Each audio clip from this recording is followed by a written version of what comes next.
Et voilà, Carte sur table vous revient dans son nouveau numéro de partout. Vous nous suivez, mesdames, messieurs. Merci pour votre fidélité. Vous êtes tellement éveillés pour la émission de nos Cartes sur table. Nous vous en remercions. Alors voilà, aujourd'hui, la spiritualité, c'est ce qui va constituer le socle même de ces numéros, de cette émission. Alors, comme toujours, nous recevons pour vous Fumu Diwa, Kike Lamona Fumu Kimbangu. Vous l'aimez non seulement de par sa compétence linguistique, mais aussi et surtout sa compétence communicative. Alors, Fumu, nous vous recevons encore avec joie dans ce nouveau numéro de cette émission. Bonjour, Maman Myriam. Bonjour, ma banane Mignon sur Balandarabiso. Ici à Kinshasa, partout. Et puis, particulièrement dans Bandeganabiso, dans le qui est à Poto, dans les États-Unis, partout. Surtout dans Angola, puis Balandarabiso. Voilà, l'Angola, c'est tellement ébélé. Merci beaucoup parce que vous appréciez cette émission car elle vous bénit. Alors, Fumu, nous parlons spiritualité dans cette émission d'aujourd'hui. Vous êtes un homme spirituel. Qu'est-ce que les gens peuvent retenir de la spiritualité? Merci beaucoup. La spiritualité, c'est l'ensemble de connaissances qui parlent de l'être suprême, plus supérieur que nous, invisible. C'est-à-dire, l'homme a un corps matériel, mais il s'approche d'un être qui est invisible, qui n'a pas de corps matériel. Ensemble, il y a vie, il y a connaissance, il y a spiritualité. Dans la spiritualité, on parle des esprits. Dans la spiritualité, on parle des démons, on parle des anges, on parle de Satan, on parle de Dieu. Parce que la spiritualité est négative et positive. Tout dépend de la spiritualité que vous voulez appliquer. Mais l'ensemble de tout ça, c'est ça qu'on appelle la spiritualité. Le fait d'avoir des connaissances, l'étude de tout ce qui est invisible, c'est dans la spiritualité. Ah d'accord. Mais Fumu, est-ce que nous pouvons avoir genre une famille, peut-être la spiritualité liée à une famille ou à une nation? Est-ce que la spiritualité peut être familiale? Oui, je vais même vous dire que chaque nation a sa spiritualité, chaque famille a sa spiritualité. Tout le monde a une famille, chaque famille a une famille. Au monde, même Eralibala, bilogo sengeli ba pesa na d'autres explicatifs par rapport à un secret mystique ya famille wana. Chaque famille pesa na ba ancêtre ba sela kinzambe ba pena bonzambe na bango. Chaque famille a pena maladie bo magango, chaque famille a pena pauvreté nango, chaque famille a pena richesse nango. Ce qui ba koko no ba longa ka déjà pauvreté, yo poko zo na pété. Chaque famille a bo kondi nango, so ba koko no ba na bo kondi wana. Et que vous avez facile pour accéder à Bokondi facilement, ou revenir dans Mokilo à Mokondi. Ce qui va qu'on va réussir ça dans le domaine du mariage, et ça difficile, on peut pas la facilement. Ça dit chaque famille dans la spiritualité, ils ont la réalité, ils ont la bonne âme, ils ont la kindoki. Fumu étant mon tour molimo, tant que le bar maladie à molimo, nous avons la maladie à molimo. Et les golobani. Maladie à molimo, c'est-à-dire maladie oyo, ils ont au-delà d'anzoto. Parce que mon tour a corps, a une âme, a un esprit. Tu vois, alors l'homme est tripartite. Alors on a quatre, il y a trois parties. Corps et belaka. Ils ont un batangi, et puis il y a un autre médecin. Chaque médecin a une partie à étude, il y a un autre qui a tangi qui est là. Il y a quatre spiritualité, il y a étude, il y a âme et esprit. Vous avez au monde. Batomaelo batangi mingi qui est là. Balobi, esprit, vous avez quatre na moto. To âme et que vous allez malade. Alors, maladie à molimo, il faut que partager on a deux sens. Maladie à molimo, non, il y a les bosso. Et ça, on est vendu na âme et à mon esprit, à mon mais qu'on touche pas corps. Par exemple, mouton a opéré la maladie, moi, il y a un autre, mais ils ont soigné en haut et aussi la tête. Bah, ça, c'est l'opération, ils ont zone.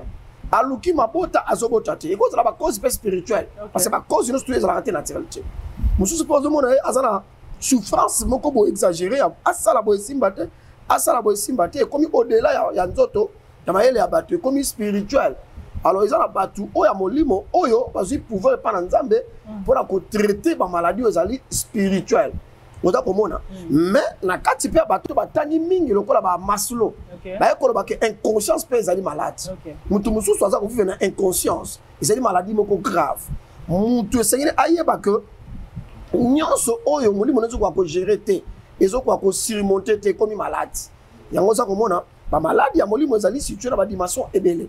mutu musozo moni alala bien te na butu aza kolia biloko wana laki na butu evimbisi libumu biloko wana laki na butu esali retour physique tango tongo etani ngasi na mona mutu moko akufa ba episinga alali na butu alota zolia crème tango asali na tongo etani quelques jours après bani ko vimba libumu akufi et mwana na bango moko ya ndoki alobi ngamu na le secret mwana na butu ngamu na pesa ke malade wana na mona pende commencer muso asala ka mobulu te. C'est une fille très sérieuse. Mobile azali normal, mais azana sida kindoki. Mais mobile azana ngote. Et sida wana babwa kele na molili et bomaka ka fille wana. Ba mbasu ya molili eza, bo tutu ya molili ezali. Mwana masi mususu azui mobile. Comme ex na sepela ki tenenge babwa na azui mobile mususu aki a côté le bonganga ba kele solo ya molili. Na sama sasa mba solo na ba organe sexuel solo makasi. Moi mobile avant na ye ezali te mobile bazako kimae. Ne ya wana malade ya molimo. Malade ya molimo bakendaka pa minganga te minganga bakosilisa yango te malade ya molimo faut bato ya molimo baza na pouvoir spirituel ya koétudier âme pe esprit corps ya moto na ndenge moko ya molimo neti mari de nuit moto ana mari de nuit mwana ya 13 ans mabele neza kobimisa miliki po aza na mari de nuit moko makaso alali na butu azo remarquer alali na bilamba mais na tongo akolamuka ni baparane balalisi na salon balali na baparane na ye na tongo bakuti alamuki ni et puis ba sémence ya mbele zo bien na nzoto isa malade ya molimo comment docteur au traitant ba minganga bango bakutana baka monsieur opération batini mutu l'église ba opérer mutu na kati bakuti ndika na kati bakuti ciseaux mais mutu na basala opération te minganga bele basima batouche a opérer mvumbi ça dit moto si balia déjà teka mbeli bo pam takufi na sa anesthésie to bala musi mutu to la mukale susu te ezali spiritualité tant que bato bazana mutema mabe kindoki ezali vi que bato bazo vivre na haine na mutema mabe et sengeli bato batako traiter molimo ezal moto azola la te na ndako na ye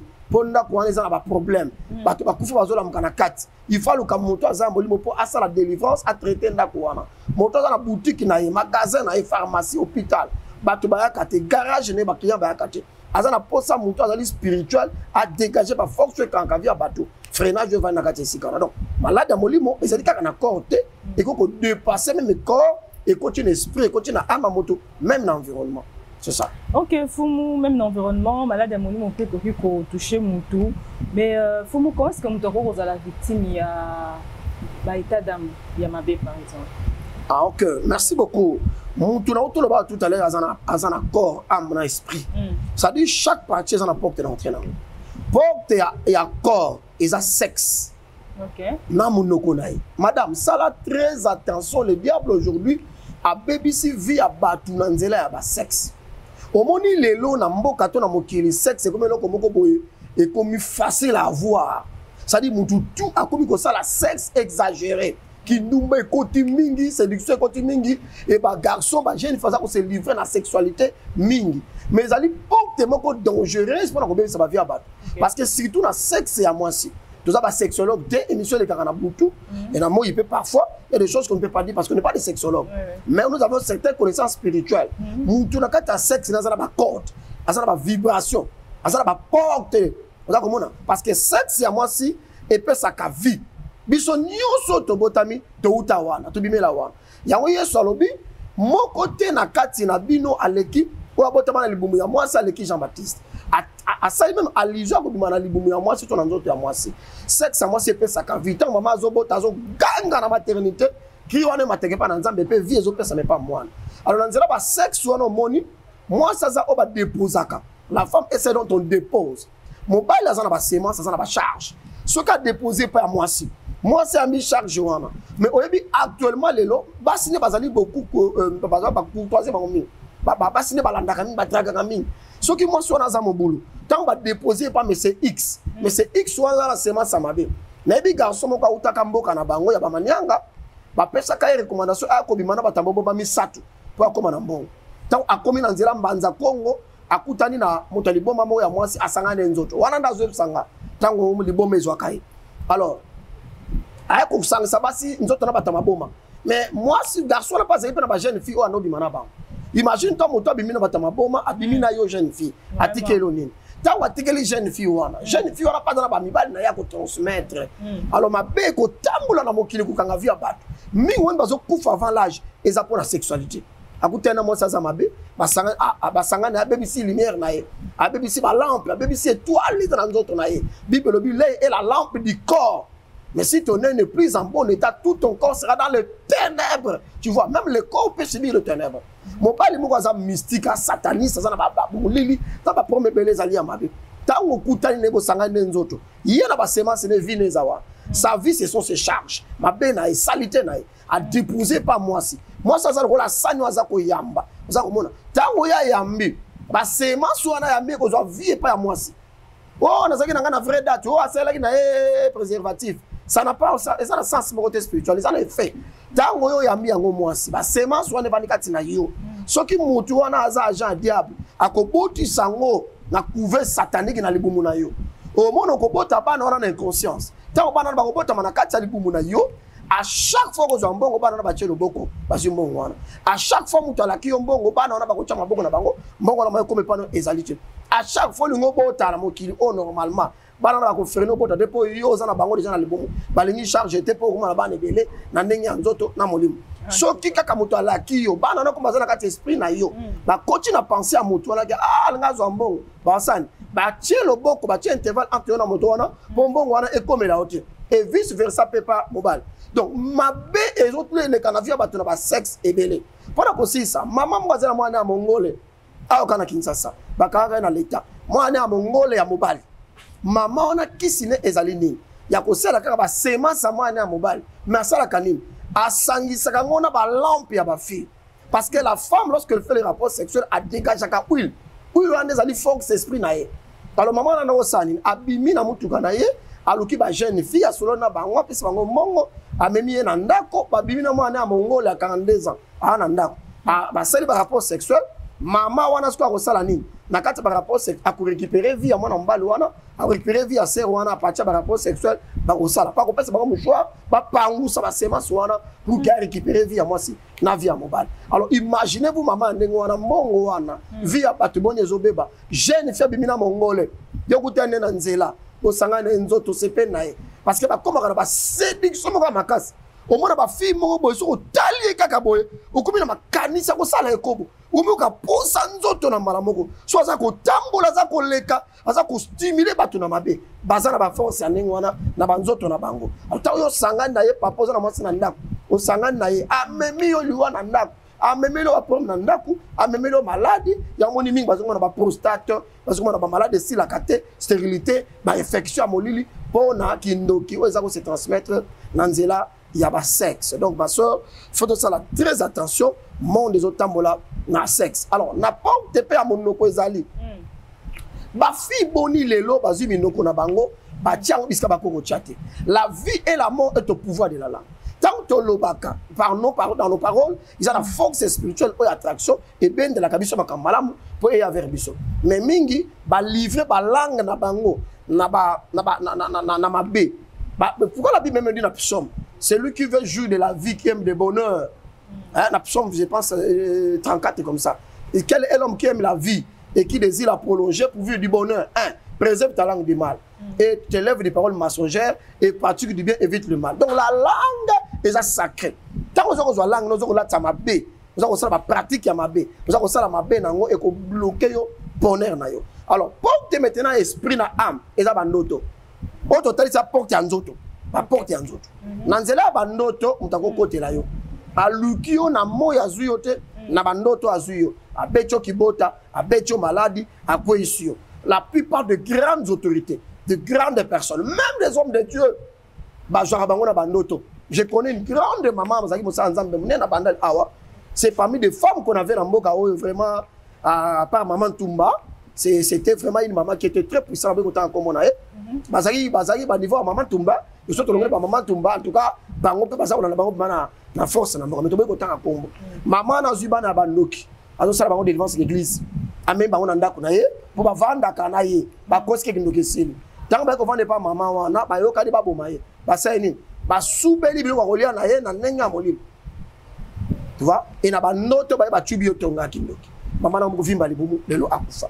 Donc porte ya âme esprit ezali banoto. Batu ba sala très attention na nzela ba porte wana ezali esprit. L'autre ba noto ba la non serpent. Serpent suyo. Ligoro do suyo.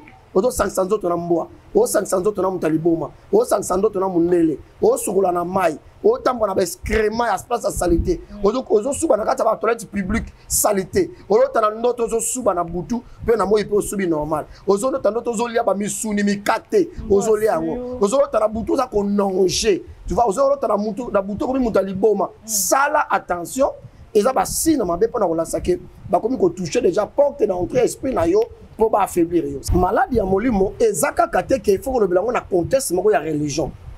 Maladie ya molimo même na contexte ya religion te bato muso bazali kobela ba maladie ya molimo yango ba bengi na psychologie la schizophrénie bato muso bazali malade mentalement. Il y a aussi ce qu'on appelle la psychopathie. Nous sommes allés responsables mais aussi makambo ko muteli boma boko mbata beli on est pasteur on ça makambo ko komi ko gêner bato mais ça responsable c'est de la psychopathie. Il peut être un schizophrène on est malade. Il s'appelle malade dans la société. Alors, tu vas guérir en et ça, sophrologue, psychologue, ça, c'est quelque chose qu'on doit en tenir compte. Parce que maladie, il y a molimo, et ça, c'est la à l'église. Nous sommes aussi la paix, la spécialiste, sur la qui là, ça peut redresser mentalement. Ok, Foumou, très très dangereux. Alors, vous avez parlé de la sexualité tout à l'heure. Est-ce que, comment je peux dire, moi, si Oyo. Parce qu'actuellement, on sait que non, voilà, à cause de biens matériels plutôt, les femmes sont à peu près à tout. Et de ces femmes, à la recherche, soit il y a moana, soit il y a mbongo, à qui nanda kwanganga, à qui oko tatam tout ba loge, tatam tout nganga exiger, à coucher naie pour appeler ça et le oyazo ko lukawana. Ces femmes moana na société boye, conséquences ni ba ko papa. Très grave. Na capacité même mibale. Mais basite même mibale. Hein, c'est très dangereux. Ça rappelle banganga te.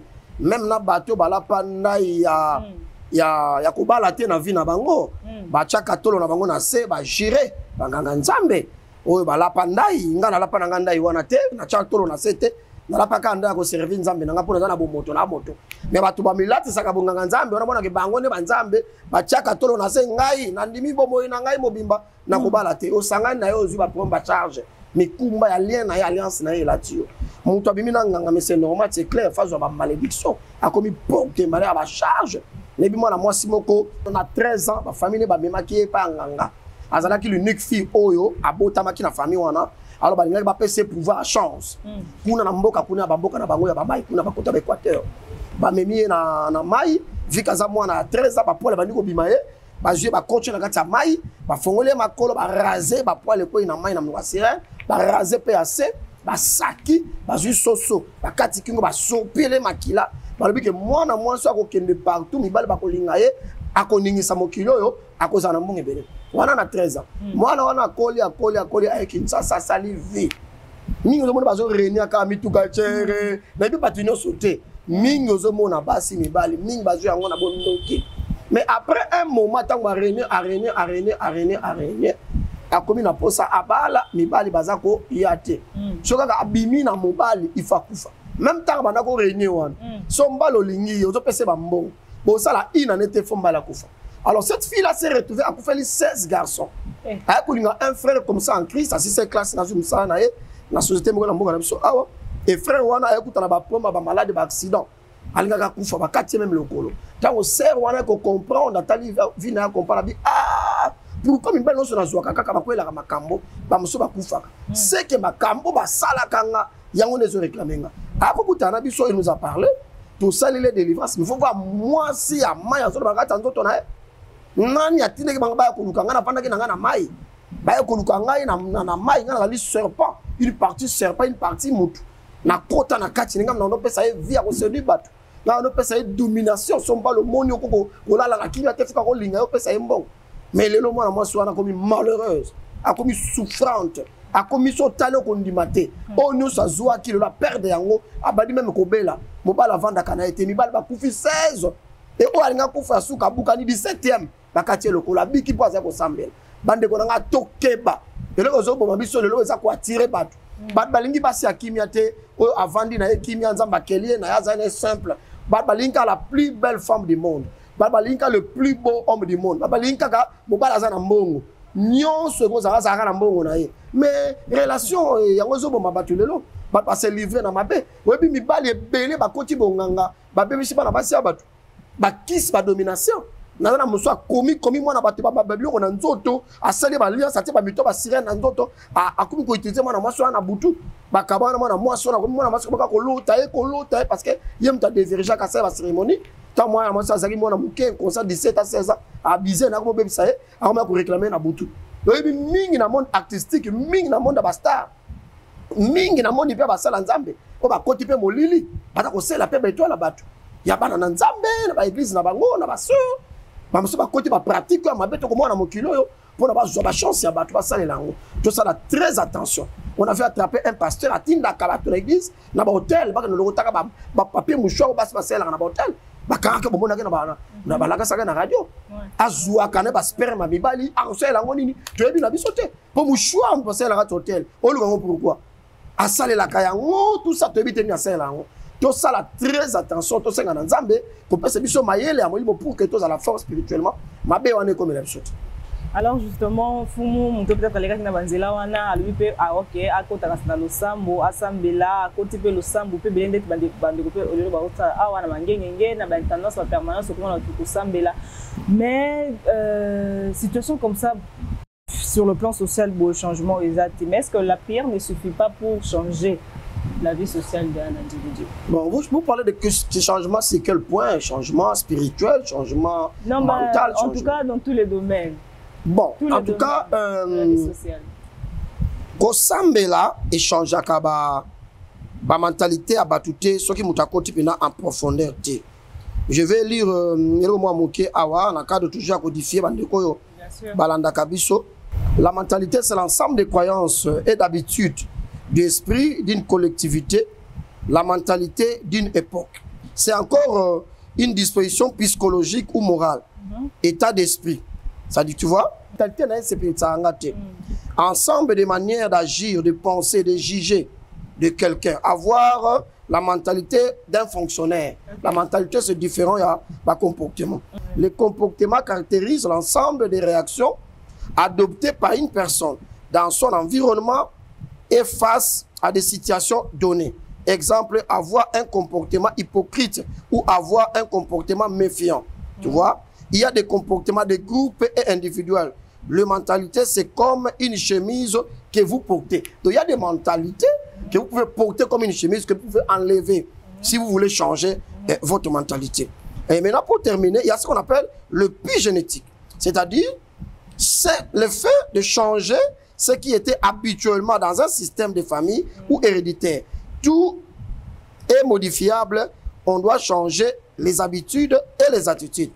Bango balobi ba mentalité mutu za lokola papillon na ki peka, c'est-à-dire chenille na ki peka. Balobi que mutu akolongwa chenille ya komi papillon parce que mutu za na mentalité mabe comme ezali ba programmation a soki ba sali be fort ba conseil to ba indiquer na nenga ba psychologue, ils ont dit que na nenga ba prière akoko ma peki peka a changé. Tandis que ba comportement na biso nde ezali ko kanga biso mingi po euti pe na ba place tous à vendre dans la famille. Alors, mon toit dans l'église, mais Kindumba, ils appellent rien. Et où tu as makila moutou. Kanda, et où tu as makila moutou. Moïbi, et où tu as makila famille.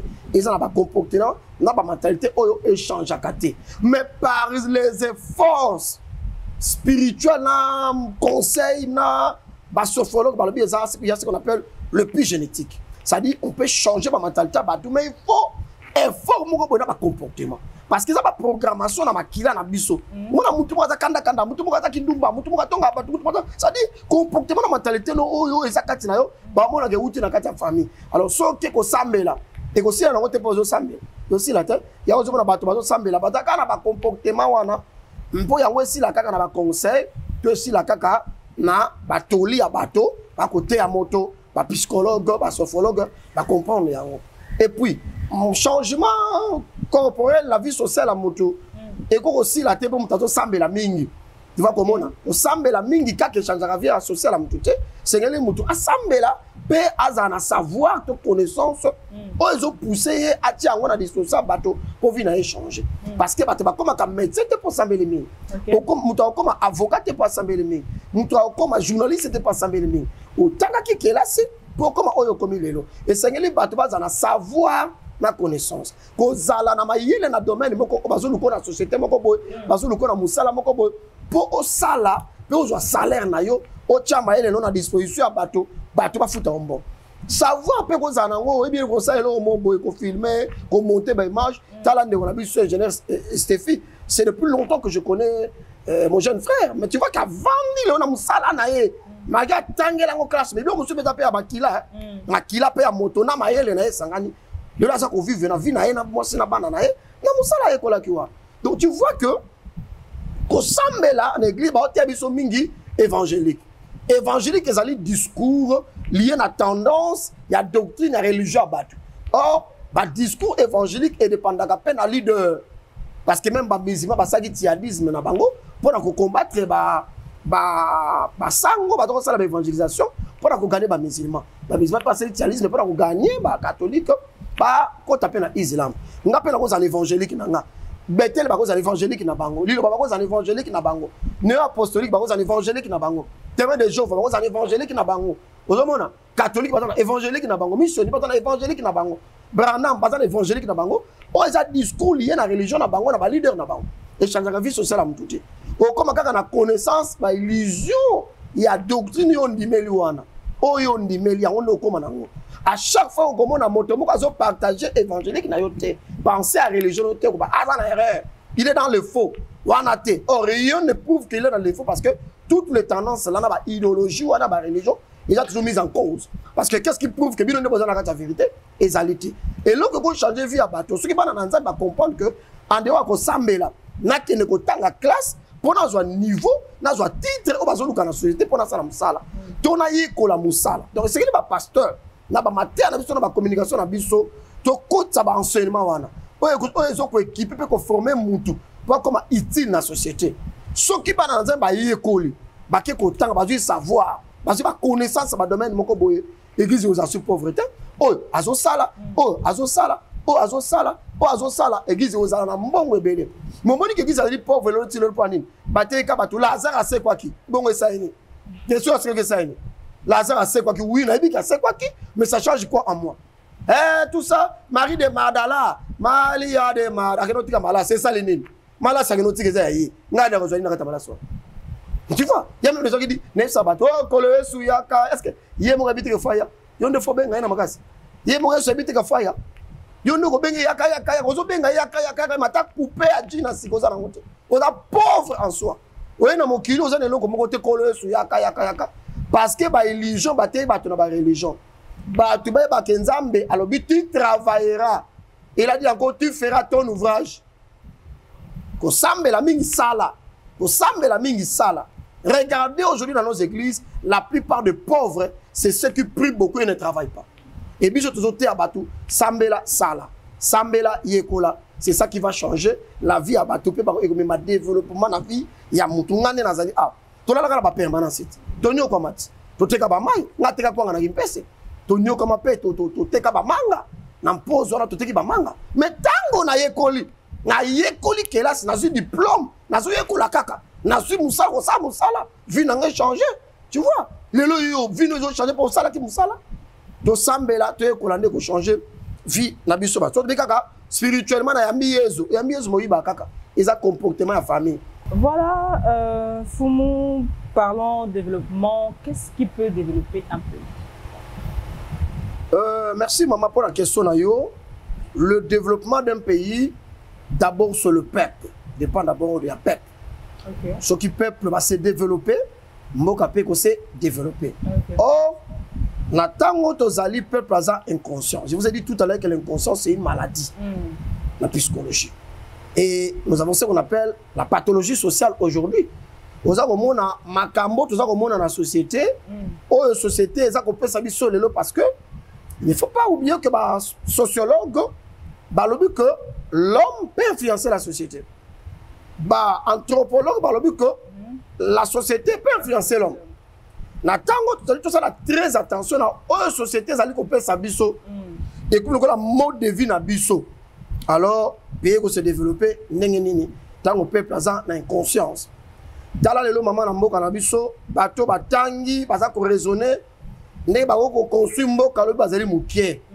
Bande ko minya ba jeune, ba ko vana na ba coin, kaka makambo ezanga tina, ba polémique, makambo salité. bazoyi bateke mayele ko développer mboka na biso lobby il faut toyekola yango lelo oyo kotonga biso mboka lobby il faut toyekola mayele wana lelo bato mukende bazali kolinga kozwa biloko malamu kotia na bacerveau na bango bato baza tellement en minuscule avec des microscopes batiango na mitu na bango alors baza koraisonne su malamu te toza komi tuna lobi génération nini kodirige mboka oyo parce que bato baza ka médiocre bakomi na maladie intellectuellement grise intellectuelle pauvreté mentale moko grave c'est nous appelons les pauvres en esprit mais tala na ba réseaux sociaux yango bato toza kobetela maboko aleki ozobetele maboko mpona kofingaka bato moto azwi diplôme akofingaka na ye bato batatala mo bamama na bango akomi star na Congo bakamba buzobe ezanga ntina bamakambo moko asali te bato na bakomi bastar lelo e na batelefone na biso yango nde totalaka bana na biso batalaka totangaka susu te moto ana telefone akota Google te akota encyclopédie ayekola bamo te baza konourrir cerveau na bango na biloko akolia te batalaka biloko ya libumu ekopola lobi mboka ekozala kaka na passe tout est relativisé il y a plus de valeur absolue bato bakozalaka ye wana nyonso ekomi kaka buzoba tolamuka bajeune tala chef de l'état auti konomi bamandataire na kati wana bajeune bazali ekomi ntango bilenge batelema bayekola batanga kelasi bazwa conscience pour que toconstruire mboka na biso na mayele na biso na makanisi na biso mboka na biso ya libanga na ye totie maboko na biso elongo en tout cas toconstruire mboka na biso tala bamboka se développer na mayele na bango na conscience na bango nde se développer église ali société en miniature on ne peut pas parler du développement d'une nation ou d'un pays sans parler de l'église parce que pape Paul VI déjà à l'époque quand il a parlé du développement il a dit pour parler de développement il faut que le développement soit de tout homme et de tout l'homme.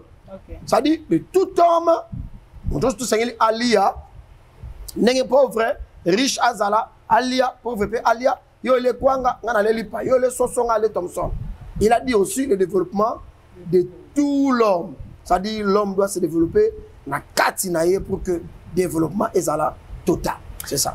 Voilà, soit le changement que tu veux vivre dans le monde, un penseur a dit. Voilà, un pays ne se développe pas par des critiques négatives, mais par des porteurs des idées et des idéologies. Alors, Fumu, lorsque les gens disent du mal de vous, lorsque les gens vous critiquent, lorsque les gens disent que Fumu Diwa est un magicien, quel est votre ressenti? Il y a un scientifique qui a dit, je ne sais pas si c'est qui encore, ça m'est revenu en tête, il a dit, si tout le monde savait ce que tout le monde dit sur tout le monde, personne ne parlerait à personne. Diwa, magicien, tout ça. Bon, tu sais, au Congo, ce qui m'a dit remarquable,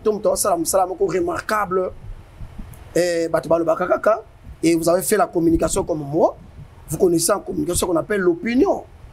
L'opinion est libre de réfléchir. Moi, je ne peux pas aller réfléchir à la place à Batou. Et c'est comme si vous avez dit l'autre fois ici dans l'émission que Naza responsable à Onga Nazali, Batou Baza responsable Baza Okanisa pour Nangai. Ngapena mituna ka ba question pourquoi et que Batou Balo Bakanengo non. Mais quelqu'un m'a dit ah yo za différent makambo nzamba sale la kayo Batou ba sipota kangoti. Batou batala ka vie na bonzambe na onzamba sale la kayo ozali jeune église amunene nzamba azo sale la yo Batou bakama babaka ah o egoza kaka kisi. Ngai naza na famille bangunza bansaku naza na famille bato basela kanzambe toyebi kisite na famille na biso. Et il faut comprendre aussi la science l'hégémonie. Le fait de dire que quelqu'un est toujours mauvais ou vouloir croire que yo leki moninga oza likolo na ye ya zama be ondo za bien yondo za bien ya zana se yo ça dit c'est l'hégémonie. Donc moi je ne peux pas répondre na batu ya nengwana mais c'est de la mauvaise foi, c'est aberrant. Tu vois, comme on a traité au Yalingi, mais tu as congelé de Bafinga Bango, Nani Waleka na Congo, Sankaleka na école, on a dit, Nasa Koleka Batimuso Bafinga Rabiso. Mais ces gens-là sont minoritaires parce que la majorité, on est pas d'autres dans l'église, Nabiso, Diwa Azalaki, Aza, Pea Kozala. Est-ce que ma critique a battu? Ben, s'il t'a battu. Et s'il ici Diwa, non, Diwa Azalaki, Azali, Pea Kozala. Bato Bafinga Diwa, Bazalaki. Bah, tu conjugué dans présent.